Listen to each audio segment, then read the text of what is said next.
connais cette fatigue silencieuse, celle qui s'installe quand tu donnes, encore et encore, jusqu'à ne plus savoir ce qu'il te reste à offrir.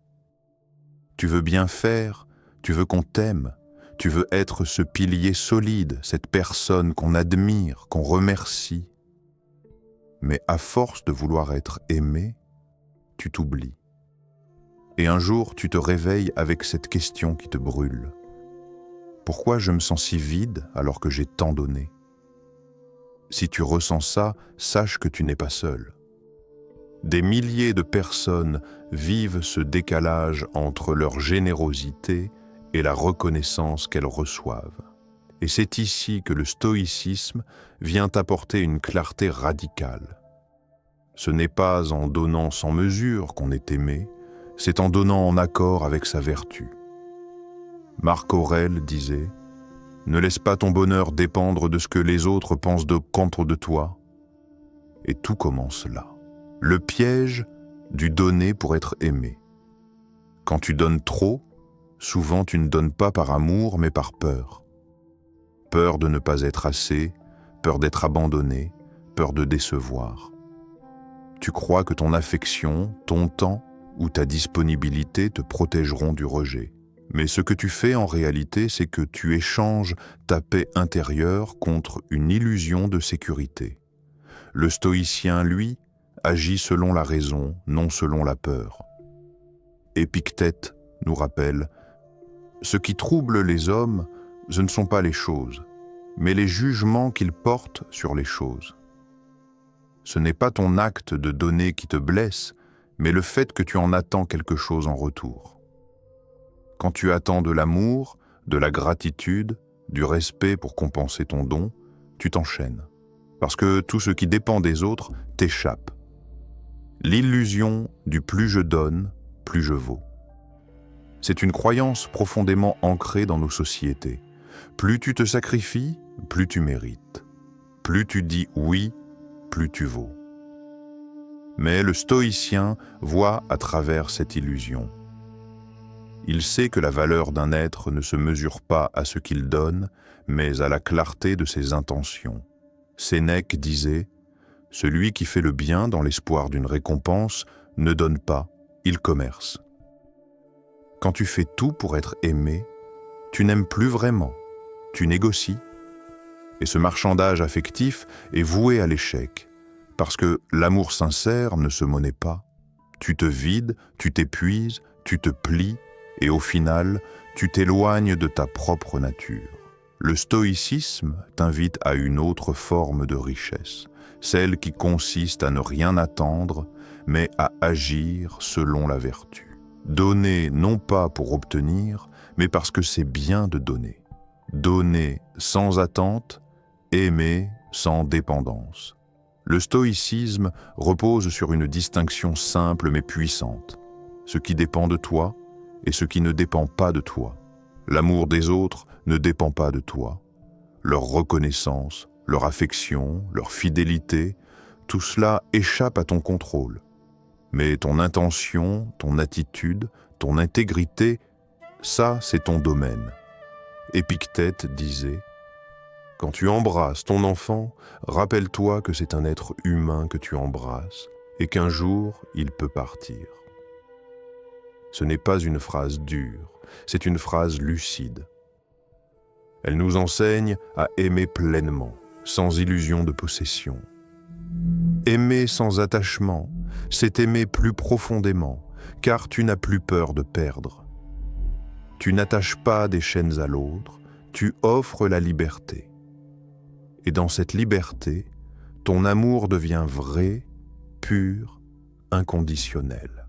Le couple, quand le don détruit l'amour, regarde les relations autour de toi. Combien de personnes se perdent dans l'idée qu'aimer, c'est se sacrifier. Tu fais tout pour que l'autre soit heureux, tu changes, tu t'adaptes, tu t'effaces. Tu crois que c'est ça l'amour. Mais à force de disparaître pour préserver la relation, tu détruis ce qui faisait de toi quelqu'un à aimer. Parce que l'amour ne peut pas survivre dans le déséquilibre. le stoïcien se poserait une seule question. Est-ce que ce que je fais est conforme à ma nature raisonnable? Si tu agis par peur de perdre, tu es déjà en train de perdre. Mais si tu agis par alignement, même une rupture ne t'enlèvera rien. Tu resteras debout, complet, cohérent avec toi-même. Aimer stoïquement, c'est ne pas chercher à posséder. C'est accompagner, soutenir, être présent sans te trahir. Le travail, les amitiés et la peur de décevoir. Ce schéma ne s'arrête pas à l'amour. Il se glisse dans ton travail, dans tes amitiés, dans ta famille. Tu dis oui à tout, par peur de passer pour quelqu'un de difficile. Tu prends sur toi, encore et encore, jusqu'à en vouloir aux autres. Et pourtant, personne ne t'a demandé de te sacrifier autant.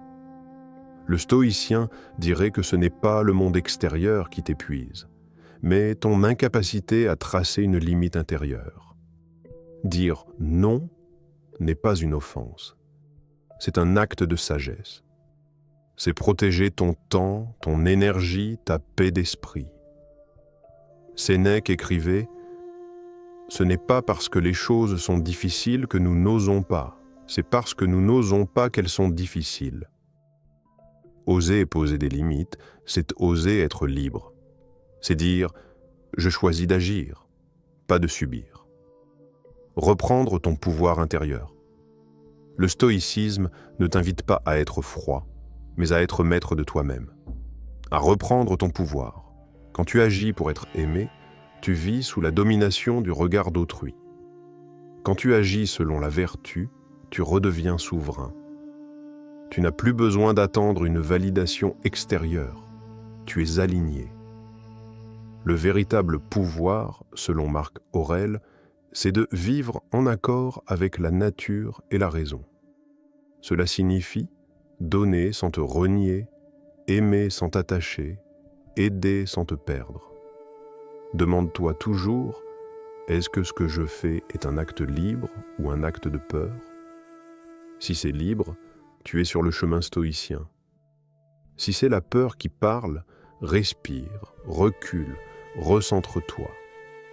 Le stoïcien ne fuit pas ses émotions, il les éclaire de raison.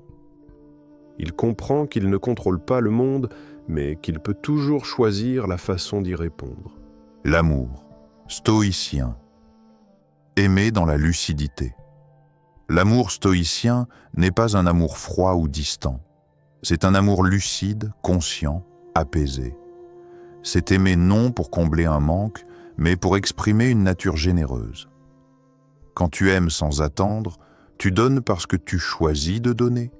Tu offres ta présence, ta bienveillance, sans exiger qu'on te rende l'appareil. Et ce paradoxe magnifique, c'est que plus tu lâches l'attente, plus tu inspires naturellement le respect et l'amour véritable. Parce que les gens sentent que ton affection est libre et non conditionnée.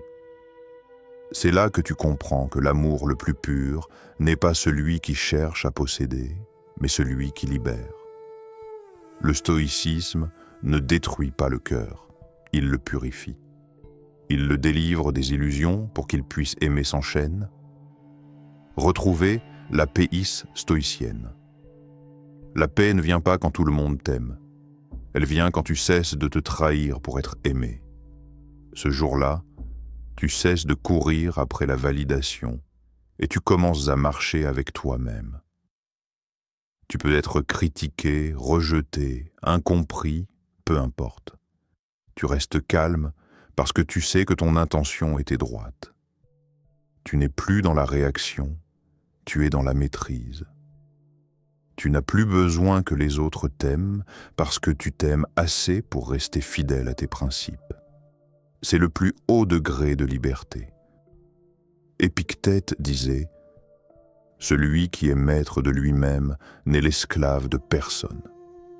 Tant que tu cherches l'amour en dehors de toi, tu restes esclave.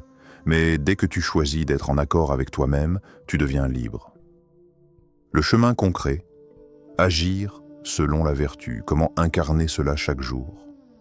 Commence par observer. Avant chaque acte, chaque promesse, chaque oui instinctif, demande-toi, est-ce un acte de peur ou de vertu? Si tu agis pour être aimé, retiens-toi. Si tu agis parce que c'est juste, avance. Apprends à dire non sans colère et oui sans servitude. Rappelle-toi que la paix intérieure vaut plus que la reconnaissance des autres. Médite chaque matin sur cette idée. Je ne contrôle pas les autres, mais je contrôle ma conduite. Sois bon, mais pas au point de te dissoudre. Sois généreux, mais garde-toi d'être vide. Sois empathique, mais lucide. Le stoïcisme n'est pas une armure, c'est une colonne vertébrale. Il te permet d'aimer pleinement sans plier. Alors, dis-moi, veux-tu continuer à donner pour être aimé?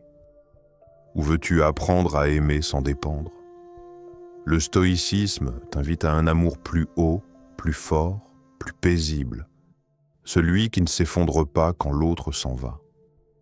Tu peux continuer à courir après l'approbation, ou tu peux t'arrêter, respirer et choisir la liberté intérieure. Marc Aurèle disait « Fais ce que la nature te demande et laisse les autres parler.